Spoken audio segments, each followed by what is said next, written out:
हे what's up guys, welcome back once again. आज की कहानी की शुरुआत होती है भविष्य से, जहां पर हम एक जेल को देखते हैं जिसमें कुछ कैदियों को लाया जा रहा है। उसी में से एक कैदी है रॉबिन, जो पहले एक मरीन कमांडर हुआ करता था, लेकिन खुद की गलती के कारण आज वो यहाँ पर इस लेवल 6 की प्रिजन में सजा काटने के लिए आए। तो अब सभी को वार्डन के सामने लाया जाता है, जो उनसे कहता है अब उनकी जिंदगी यहीं तक ही थी, क्योंकि इसके बाद से अब उनके पास ना कोई जीने का मकसद है, ना ही मौत की कोई वजह है। अब बस जो कुछ भी यहाँ होगा उन्हें वो जिंदा रहकर सहना पड़ेगा। जब वार्डन ने रॉबिन को देखा तो उसे उसके अंदर कुछ अजीब सा लगा, और इसीलिए उसने उसकी फाइल को अलग से देखा, जिसमें उसने पाया कि वो असल में खुद के सीनियर के कत्ल के इल्जाम में यहाँ सजा काटने आया है। पर ऐसा पहली बार नहीं था, इससे पहले भी वो लेवल 2 की सजा में जा चुका है, क्योंकि उसके अंदर गुस्सा बहुत ज्यादा है। उसी के शिकार वो हर बार ही होता है, इसीलिए वो खुद से मिलने के लिए उसे बुलाता है और खुद के सामने उसे कुछ लोगों से काफी पिटवाता भी है, ताकि उसका सारा गुस्सा वहीं ठंडा हो जाए। इसके बाद अब उसे एक सेल में डाल दिया जाता है, जहां से पहले से एक कैदी मौजूद था, जिसने उसे समझाया कि यहाँ पर ऐसे ही रहा जाता है, अगर जीना है तो उन्हें उनकी बातों को मानना पड़ेगा। इतना कहने के बाद वो उसे एक ब्रेड का टुकड़ा खाने को देता है, जो उसने बाहर से चुराया था। लेकिन उसकी इस हरकत को वार्डन देख लेता है कैमरा से, यानी कि अब अंजाम बुरा होने वाला है। इस बीच कुछ गार्ड एक कैदी को घसीट कर लेकर जा रहे थे। कहीं रॉबिन ने पूछा कि आखिर ये उसे लेकर कहाँ जा रहे हैं, तो उसने बताया कि अब वो उसे जहन्नुम में लेकर जाकर छोड़ देंगे, जहां हर दिन उसे खुद की जिंदगी को बचाने के लिए मौत से लड़ना पड़ेगा। ऐसा इसलिए वो कर रहे हैं क्योंकि उसने यहाँ के रूल्स को तोड़ा है और उसकी सजा वही होती है। रॉबिन सो जाता है, परंतु जब उसकी आंख खुली तो वहां पर उसका पार्टनर नहीं था, सिर्फ उसके कपड़े थे। तभी उसके पास कुछ गार्ड आते हैं लेने के लिए, फिर एक खाली मैदान में लेकर खड़ा कर दिया जाता है, जहां पर पहले से वार्डन उसी की राह देख रहा था। आसपास ढेरों कैदी खड़े थे जो अब मौत का तमाशा देखने वाले हैं, क्योंकि वहां रॉबिन के पार्टनर को बांधा हुआ था, क्योंकि उसने चोरी करी थी। उसकी सजा है 10 करंट वाले कोड़े, जो शायद कोई बर्दाश्त नहीं कर पाएगा। पहले वाला तो वार्डन खुद पूरा करता है और बाकी का रॉबिन को करने को कहता है, लेकिन वो उसे ये दर्द नहीं देगा। उल्टा उसने तो वार्डन को ही बंदूक उससे छीन ली और उसके गले पर लगा दी। लेकिन वहां गार्ड्स की तादाद ज्यादा थी, इसीलिए उसकी सजा उसे जल्दी ही मिल जाती है।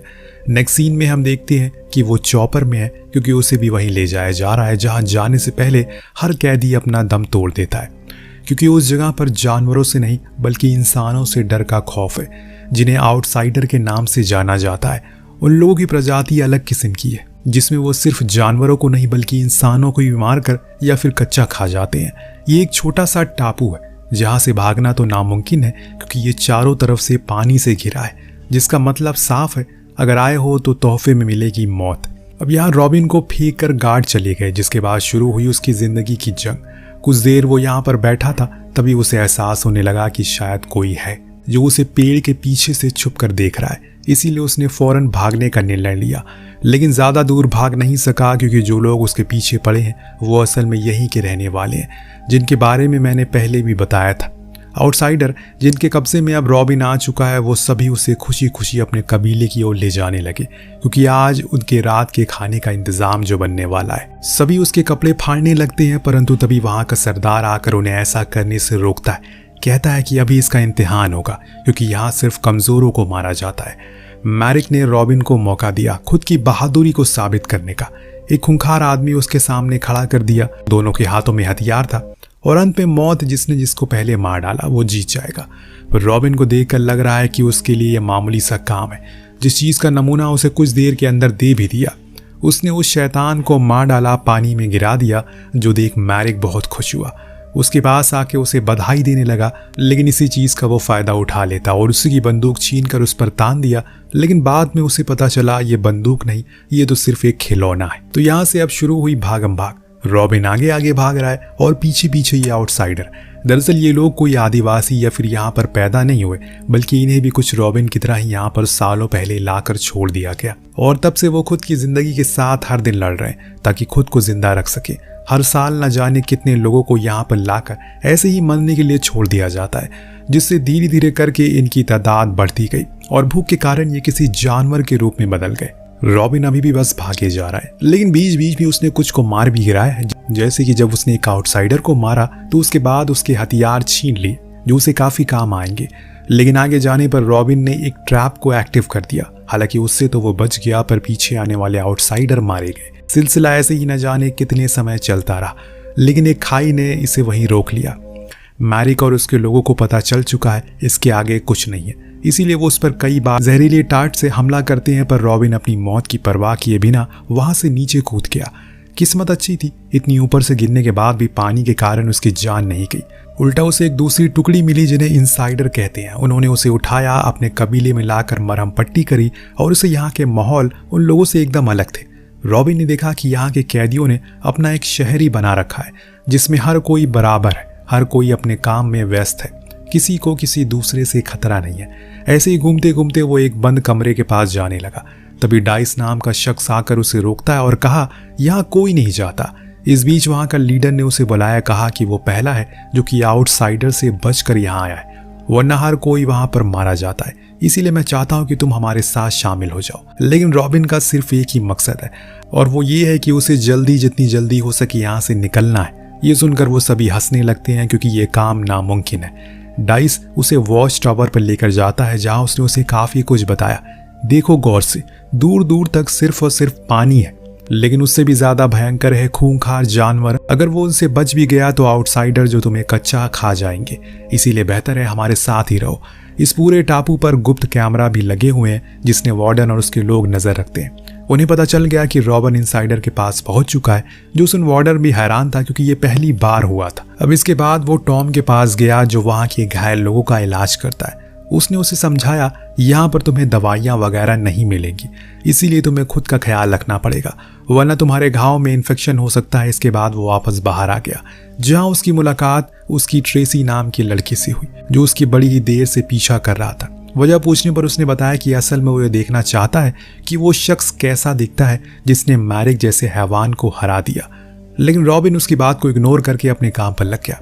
उसका पूरा ध्यान है किसी भी तरह करके यहाँ से बाहर निकला जा सके। इस चीज को भापने के लिए वो समुद्र किनारे गया और एक बॉक्स को उसमें फेंका, लेकिन कुछ ही देर के भीतर वो बॉक्स गायब हो गया, जो ये साबित कर रहा है कि तैर कर भागना तो असंभव है। इतने में ट्रेसी वहां भी आ गया और कहने लगा, अगर तुम तैर कर भी जाना चाहो तो भी तुम्हें शार्क खा जाएगी। ये जगह किसी नरक से कम नहीं है, इसीलिए बेहतर है हमारे साथ रहो, जितनी जिंदगी बची है उससे हंसी खुशी जी लो। रात में रॉबिन ने कुछ लोगों की आवाजें सुनी तो वो तुरंत ही बाहर आ गया। उसने देखा कि कुछ लोग कुछ सामानों को लेकर किनारे की तरफ जा रहे हैं और उसे कुछ ठीक सा नहीं लगता, इसीलिए उसने भी उनका पीछा किया। परंतु तभी डाइस ने उसे देख लिया और गुस्सा मारकर नीचे गिरा दिया। कहा कि अगर यहाँ रहना है तो सबके साथ रहना होगा और किसी भी तरह की कोई चालाकी नहीं। रॉबिन ने उल्टा गुस्सा मारा पर कुछ कहा नहीं। अब अगली सुबह जब सब बैठकर नाश्ता कर रहे थे तो रॉबिन ने ट्रेसी से पूछा यहाँ किस लिए आया है वो। तो उसने बताया कि वो पहले एक इंजीनियर था, लेकिन उसे जबरदस्ती नौकरी से निकाल दिया गया और इसके बाद उसने गिरोह के साथ काम करना शुरू कर दिया जिसमें वो कई सारे छोटे बच्चों को अगवा कर लिया करता था। लेकिन एक दिन हम सभी को पकड़ लिया गया। इतने में इनके ऊपर एक हेलीकॉप्टर गुजरा, जो देख ट्रेसी ने बताया कि असल में ये हेलीकॉप्टर सिर्फ 2 बार आते हैं ताकि सप्लाईज दे सके, लेकिन हर बार ये आउटसाइडर उन सप्लाईज को छीन लेते हैं और हमारे हाथ सिर्फ नाम की चीज लगती है। हर बार ये हेलीकॉप्टर अलग जगह पर लैंड करता है, तो ऐसे में हम कोई प्लान भी नहीं बना सकते। इसके बाद ये लोग किलियन के पास पहुंचे जो वहाँ देसी शराब बनाता है, परंतु वो शराब इतनी खराब होती है कि रॉबिन उसके मुंह पर ही बोल डालता है ये शराब नहीं पेशाब है। तो वहीं दूसरी ओर आउटसाइडर चूहों की तरह एक दूसरे को खाने में तुलाए क्योंकि उन्हें अब सप्लाईज चाहिए थी जो आज हेलीकॉप्टर ने फेंकी थी। तो मैरिक कहता है कि वो एक ही शर्त में उन्हें उसके हवाले करेगा, जो ये थी उन सभी को बिना लड़ाई झगड़े यहाँ रहना होगा और हमारा उसका कहा मानना होगा। तभी एक आउटसाइडर उसके खिलाफ बोल उठता है। वो असल में डर गया है अपनी हार से जो रॉबिन ने उसे दी है और ये बात उसने इतना ज़्यादा गुस्सा दिला देती है कि वो उसी समय उसका गला उसे धड़ से अलग कर देता है और ये देखकर सब इतने ज़्यादा डर गए कि भूखे पेट सो जाते हैं। अब मैरिक ने मन बना लिया है कि वो इनसाइडर के गांव पर भी खुद का कब्जा कर लेगा, इसीलिए वो अपने करीबी से कहता है अब समय आ गया है, हमें उन पर हमला करना होगा। हम आसानी से जीत सकते हैं क्योंकि हम 700 हैं और वो सिर्फ 100 है, कोई मुकाबला ही नहीं है हमारा उनसे। इस बीच हम देखते हैं कि इनसाइडर क्रिसमस सेलिब्रेट करने में लगे हैं। उनका लीडर एक अच्छी सी स्पीच देता है, लेकिन इस दौरान रॉबिन पैकिंग कर रहा है क्योंकि उसे आज रात भागना था, पर वो कैसे ये हमें कुछ देर में पता लग जाएगा। लेकिन उससे पहले कुछ भयंकर होने वाला है क्योंकि आउटसाइडर अब इनके काफी करीब आ चुके हैं। जैसे कि मैंने पहले बताया था वो किसी भी समय इन पर हमला कर देंगे। तो उन्होंने ऐसा कर दिया। पहले तो वो आग के तीर छोड़ते हैं जिनसे इनके सारे झुग्गी झोपड़ी जलने लगते हैं, पर इतनी में इमरजेंसी बेल बजा दी जाती है जिससे कि सब तैयार हो गए जंग के लिए। ट्रेसी रॉबिन को कहता है क्यों ना वो भी हमारे साथ लड़े ताकि हम अपने घर को बचा सके, लेकिन वो ऐसा नहीं करता। उसे तो बस मौका देकर भागना था। वार्डन भी देख रहा था खुद के सिस्टम में कि दोनों गुटों के बीच अब भयंकर लड़ाई होने वाली है, पर वो अपने लोगों से कुछ ना करने को कहता है क्योंकि उसे तो तादाद कम करनी है ताकि औरों को वहां पर भेजा जा सके। धीरे धीरे करके लड़ाई और बढ़ने लगती है। फिर एक ऐसा समय आता है जब आउटसाइडर ने भारी भरकम पेड़ों को उनके गांव के गेट पर गिरा दिया, जिससे वो सभी टूट गए और इससे हुआ ये इन लोगों को अंदर घुसने में आसानी हो जाती है। तभी ट्रेसी देखा कि रॉबिन भी आ गया उनकी मदद करने के लिए। इससे वो बहुत ज़्यादा खुश हुआ, लेकिन अब हालात बेकार हो चुके हैं। खून खराबा होना शुरू हो गया है क्योंकि दोनों ही ग्रुप अब एकदम आमने सामने थे। ऊपर से अब इनसाइडर के घर वापस जल रहे हैं। वो अपने घर को बचाएं या फिर खुद की जान, उन्हें खुद समझ नहीं आ रहा है। अब यहाँ रॉबिन अपनी तलवारबाजी से सभी को मारकर गिराने लगता है, लेकिन लीडर अब घायल हो चुके हैं क्योंकि उनके पेट में चाकू घोंप दिया गया है। तो डाइस अपने एक आदमी से कहकर उन्हें सेफ टावर में ले जाने को कहता है, पर इस चीज को पानी में छुपे हुए मैरिक और स्कल दोनों देख लेते हैं। उन्हें पता है अगर उन्होंने लीडर को मार दिया तो उनके लिए काम आसान हो जाएगा। वो भी इसके पीछे पीछे जाने लगे, लेकिन इस चीज को रॉबिन देख लेता है। वो फौरन एक रस्सी की मदद से ऊपर टावर तक पहुंच गया। हालांकि उससे पहले ही वो दोनों वहां पहुंच लीडर के साथ वाले को मार डालते हैं। फिर लीडर को भी मारने की फिराक में लग जाते हैं, लेकिन तभी रॉबिन पहुंच गया। उसने बड़ी ही चालाकी से पहले तो स्कल पर आग लगा दी, फिर मैरिक को नीचे गिरा दिया, जिसके बाद शुरू हुई दोनों में जंग। दोनों बराबरी के थे, इसीलिए कोई भी हार मानने को राजी नहीं था। लेकिन जब मैरिक देखता है कि वो कमजोर पड़ने लगे हैं तो उसने अपने जलते हुए साथी को पहले तो पानी में फेंका, बाद में खुद पानी में कूदकर अपने बाकी लोगों से पीछे हटने का आदेश दिया और खुद भागने लगा। कुछ इस तरह से आउटसाइडर भाग गए, लेकिन जान माल का काफी नुकसान कर दिया उन्होंने। जितनी भी लोगों ने खुद की कुर्बानी दी उन सभी को पूरी श्रद्धा के साथ अग्नि के हवाले कर दिया जाता है। और जब इस दृश्य को रॉबिन दूर बैठा देखता है तो उसकी आंखों से आंसू आने लगते हैं, क्योंकि ऐसा कुछ मंजर उस समय भी था जब वो जंग में था और वहां उसने कई बेकसूर लोगों को मौत के घाट उतार डाला था, जिसके दर्द आज भी उसे हर दिन तड़पाता है। और तभी वहां किलियन आकर उसे शराब देता है और बताता है कि इस पूरे टापू पर हर कोई गुनहगार है, लेकिन ऐसा एक शख्स है जो बेकसूर है, वो है लीडर। उनकी पत्नी की मौत अनजान कारणों से हो गई एक दिन और सभी को लगा उन्होंने उसे मारा है, इसीलिए उन्हें बंदी बना लिया और तब से वो यहाँ पर सजा काट रहे हैं। लेकिन आज तक कोई सबूत नहीं मिला है जिससे ये साबित हो सके कि उन्होंने ही अपनी पत्नी को मारा है। ये सारी बातें जानने के बाद रॉबिन के अंदर यहाँ के लोगों के लिए दया पैदा हो जाती है। शायद यही वजह है कि वो जानबूझकर उस रात नहीं भागा, क्योंकि उसे इनसाइडर की जान बचानी थी। अगर वो उसी तरह सोचते तो शायद उस दिन मर जाते। खैर, अब अगले दिन जब वो नींद से उठा उसने फिर वही देखा, यानी कि कुछ लोग किनारे की तरफ जा रहे हैं कुछ सामानों को लेकर। इस बारी वो उनका पीछा कर और पाता है कि लीडर और उनके साथ बाकी के कुछ लोग एक नाव को बना लिया है, जिसे आज वो पहली बार समुंदर में उतारने वाले हैं ताकि टेस्ट कर सकें क्या वो अभी भी वार्डन के रडार में आ रही है। दरअसल उन्होंने उसमें एक खास किस्म की मशीन बनाकर डाली है जिससे वो रडार में नहीं दिख सकती, परंतु वो फेल हो गया क्योंकि जैसे वो समुद्र के थोड़े अंदर गई वहां रडार पर बीप होने लगा, जिससे 2 हेलीकॉप्टर फौरन वहां पहुंचे और उस नाव को उड़ाकर खत्म कर डाला। इन्हें लगता है कि जरूर इनके पीछे कोई है जो मुखबरी कर रहा है, वरना इनके अलावा किसी को भी इस बारे में पता नहीं था। रॉबिन इनसे कहता है अगली नाव जब बनेगी तो वो उसमें खुद जाएगा, लेकिन डाइस और बाकी के लोग उसे ऐसा करने से मना करते हैं। वो खुद की मौत को न्योता दे रहा है ऐसा करके, पर रॉबिन अब नहीं मानने वाला था। वो डिसार्ड के पास है जो अब नई नाव बनाने में लग गया है। वहीं उसने देखा कि उसके पास मोटर रखी है पर उसमें एक पार्ट मिसिंग है जो मैरिक के पास है, तो उसने वही एक सौदा कर लिया। अगर वो उस पार्ट को ला कर दे तो उसे और अगली नाव में बैठने का मौका मिलेगा। लीडर ने थोड़ा सोचा फिर हाँ कर दिया, पर उन्होंने ये भी कहा कि अगर वो बच गए तो बाकी दुनिया के लोगों को यहाँ इस टापू के बारे में वो जरूर बताएगा। डाइस ने उसे एक शॉर्टकट रास्ता बताया जिससे वो मैरिक के अड्डे पर जल्दी पहुंच सके, पर रेसी भी जिद करती उसके जाने के लिए, लेकिन रॉबिन उसे खतरे में नहीं डाल सकता और इसीलिए उसने साफ इनकार कर दिया। पर वो नहीं मानने वाला था तो वो उसका पीछा करता है वहां तक पहुंच गया। उधर हम मैरिक को देखते हैं जो अपने लोगों के सामने कुछ गैंग लीडर की कटी गर्दनों को लाकर फेंक देता है और कहता है उसने सभी को खत्म कर दिया, जिसका मतलब साफ है अब वो उस पूरे टापू का लीडर बनना चाहता है। इतने में रॉबिन की नजर ट्रेसी पर पड़ गई जो गिरते पड़ते वहां तक पहुंच ही गया, परंतु एक गलती के चलते वो आउटसाइडर के कब्जे में आ गया जो उसे अब तड़पा रहे हैं। इस चीज का फायदा उठाकर रॉबिन ऊपर मैरिक के कैबिन में चला गया वहां से अपनी मतलब की चीज उठा ली और जब उसने देखा कि वो लोग उसे बड़ी बेरहमी से तड़पा रहे हैं तो वहां एक धमाका करके उनका ध्यान भटका देता है, जिससे वहां हड़कंप मच गया और सब इधर उधर भागने लगे। लेकिन मैरिक समझ गया था, इसीलिए उसने बड़ी ही आसानी से दोनों को पकड़ लिया, फिर आमने सामने कर दिया। उसने कहा कि अब दोनों को एक दूसरे को खत्म करना होगा, तभी कोई बचेगा। ट्रेसी जानता है कि इनसाइडर को रॉबिन की जरूरत है, इसीलिए वो खुद के हाथों से खुद को मार लेता है और ऐसा दिखाता है जैसे रॉबिन ने उसे मारा है।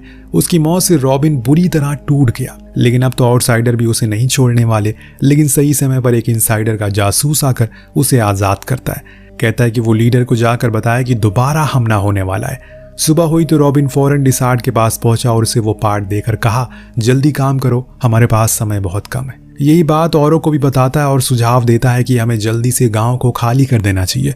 लीडर मान गया और जल्दी से सब कुछ खाली करने को कहा। अगले दिन सब लोग जाने लगे, पर रॉबिन ने पाया लीडर बिस्तर पर है, क्योंकि उन्हें एक बीमारी हो गई है जिसमें अगर 1 महीने से इलाज नहीं हुआ तो वो मर सकते हैं। यहाँ हम लीडर के अंदर की बात को जान पाते हैं। असल में वो ये चाहते हैं उनके जाने के बाद वो इनसाइडर को संभाले, लेकिन वो मना कर देता है क्योंकि उसका अभी मकसद वही है। तब लीडर उसे एक डायरी देते हैं जिसमें यहाँ की सच्चाई लिखी थी। ये पढ़कर हो सकता है कि वो अपना मन बदल दे। यहाँ के लोगों को उसकी जरूरत है। रॉबिन ने बताया कैसे वो आज भी अपने हाथों से मारे उन बेकसूर लोगों की मौत का जिम्मेदार खुद को मानता है। हालांकि उसे ये काम उसके बॉस ने करवाया था, लेकिन उसके बाद में दुनिया के सामने सच लाने की कोशिश की, पर सरकार ने उसका साथ नहीं दिया।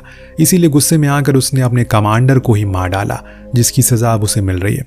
तभी पूरे गांव पर हमला हो जाता है, लेकिन जब आउटसाइडर अंदर आए तो पूरा गांव खाली था। जो देख वो समझे उनकी जीत हो गई है। पर ये तो रॉबिन का एक प्लान था। उसने एक धमाका किया जिसमें आधे से ज्यादा आउटसाइडर मारे गए, लेकिन मैरिक जिंदा था। वो रॉबिन से लड़ने आ गया। इस लड़ाई में लीडर को भी कई चोटें आई, लेकिन अंत में रॉबिन ने मैरिक को धक्का देकर मौत के घाट उतार दिया। इतने में उन्हें यह भी पता चल गया कि जासूस कौन है। वो टॉम था, जो हर बात वार्डन को बताता था एक ट्रांसमीटर की मदद से, और उसे इस चीज का फायदा रॉबिन ने उठा लेता है। उसे हेलीकॉप्टर को लैंडिंग की लोकेशन बताने को कहता है, जो कि वो बता भी देता है। और जब वो लैंड हुआ तो कुछ इनसाइडर गार्ड पर हमला कर देते हैं। इसके बाद वार्डन को बाहर फेंक दिया गया। खुद हेलीकॉप्टर की कमान रॉबिन के हाथ में थी, जो कुछ लोगों को लेकर उड़ गया। हम उसके हाथ में वही डायरी देखते हैं जो लीडर ने उसे दी थी, ताकि वो दुनिया वालों को बता सके वार्डन उन लोगों के साथ क्या बदसलूकी करता है। वही नीचे वार्डन और टॉम दोनों को आउटसाइडर घेर लेते हैं और कुछ इस तरह से इस कहानी का यहीं पर अंत होता है। आपको कहानी कैसी लगी हमें कमेंट करके जरूर बताइएगा। मिलते हैं अगली वीडियो में। Thank you so much watching. Peace out.